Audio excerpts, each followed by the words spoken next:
Bine v-am regăsit la un videoclip din ăsta lung, pentru că n-am mai postat de mult, deci eu zic să-l facem astăzi. După cum vedeți, aici este clasa în care filmăm noi videoclipuri cu profesoara Cătălina, uitați-o și pe Cătălina.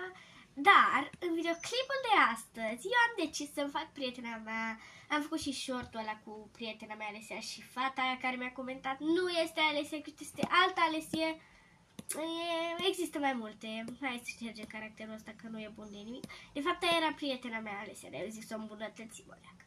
Haideți să facem și în Toca World pe prietena mea Alesia. Eu zic să mai vedem ce păruri putem să-i mai punem, pentru că ea are breton.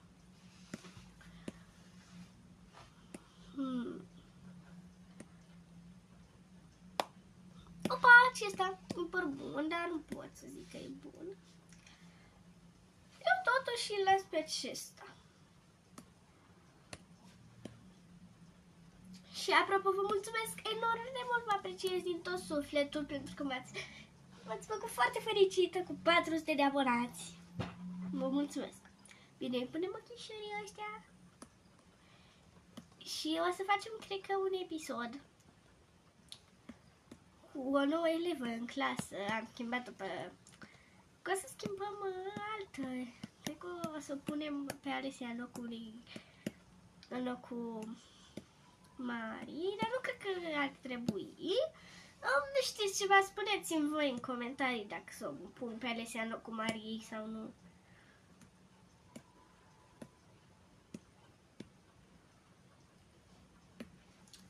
Haideți să mai facem pe Alesia mea.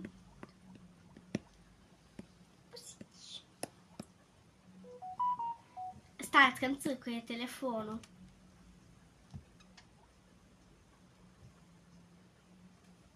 Nu contează, mi-a țâcăit. Dă-l încolo. Acum eu filmez. Nu are pistol de are brăși. Uite așa o să facem foarte cute. Alesia, dacă te uiți la acest video, îți mulțumesc.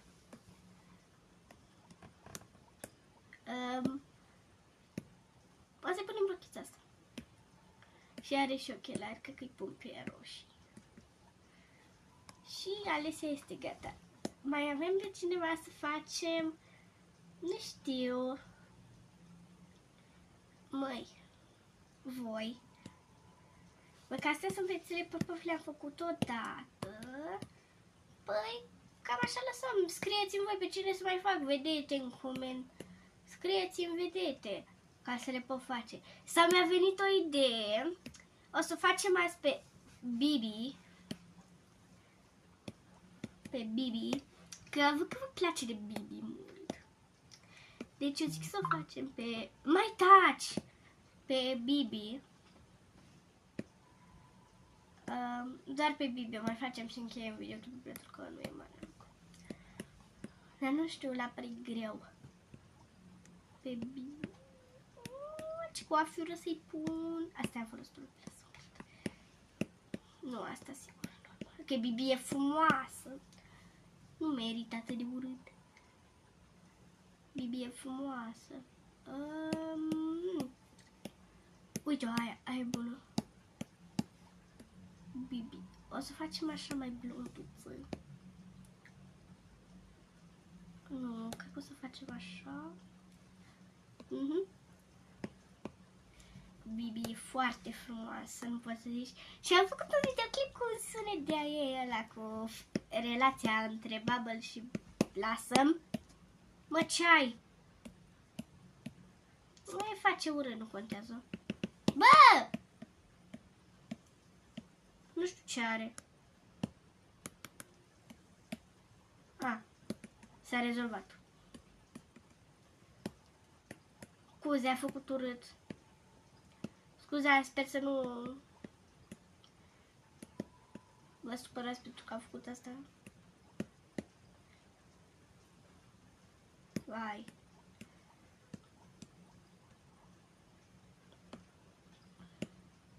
Dar nasul ăsta îmi place mult. O facă pe Bibi. Aha.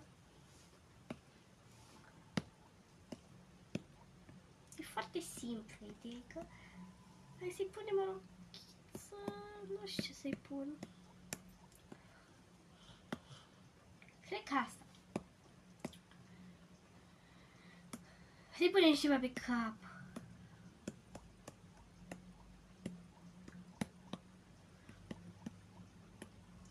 Și asta e Bibi. Sper că v-a plăcut videoclipul. Eu vă las. Pa, pa!